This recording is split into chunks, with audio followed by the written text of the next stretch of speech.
വീട്ടിൽ വെച്ച് ചെറിയ പനി ജലദോഷം പോലെയൊക്കെ ആയിരുന്നെങ്കിലും പേരയ്ക്ക കഴിച്ച് ഇറങ്ങിയപ്പോഴത്തേക്ക് എനിക്കെന്തോ ശ്വാസം മുട്ട് പോലെ ഫീൽ ചെയ്തു. ശ്വാസം മുട്ടെന്നൊക്കെ ഓർത്തപ്പോഴേ എനിക്കെൻ്റെ പഴയ ട്രോമ ഹിറ്റ് ചെയ്തു. കാരണം ഒരുപാട് വർഷങ്ങൾ കൊണ്ട് ഞാൻ എൻ്റെ അനുഭവിച്ചുകൊണ്ടിരുന്നൊരു പ്രശ്നമായിരുന്നു ഈ ശ്വാസം മുട്ട്. 2 വർഷം കൊണ്ട് എനിക്കത് വന്നിട്ടില്ല. കാരണം ഞാൻ എൻ്റെ റൂട്ട് കാര്യം എന്താണെന്ന് കണ്ടുപിടിച്ച് ക്ലിയർ ചെയ്തിട്ടുണ്ടായിരുന്നു.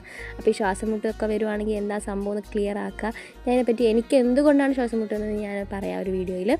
പിന്നെ ഞാൻ തൃപ്പൂണിത്തുറ എത്തി ട്രെയിനിലൊക്കെ അത്യാവശ്യം തിരക്കുണ്ടായിരുന്നു. ഈ സ്റ്റേഷനിലാണെങ്കിൽ അത്യാവശ്യം ദൂരം നടക്കാനുള്ളത് കൊണ്ട് തന്നെ ഭയങ്കര ബുദ്ധിമുട്ടുണ്ടായിരുന്നു. പിന്നെ എങ്ങനെയൊക്കെ ബസ് സ്റ്റോപ്പിലെത്തി ബസ് കയറിയപ്പോഴാണ് എനിക്ക് സന്തോഷമായത്. കാരണം ഞാൻ പ്രിയദർശിനിയിലാണ് പോയത്, ഫ്രീ ടിക്കറ്റ് ആയിരുന്നു. അപ്പോൾ എനിക്ക് ഒരുപാട് സന്തോഷം. പിന്നെ നല്ല വിശക്കുന്നുണ്ടായിരുന്നു. കാരണം ഞാൻ പേരയ്ക്ക മാത്രം കഴിച്ചിട്ടാണ് ഇറങ്ങിയത്.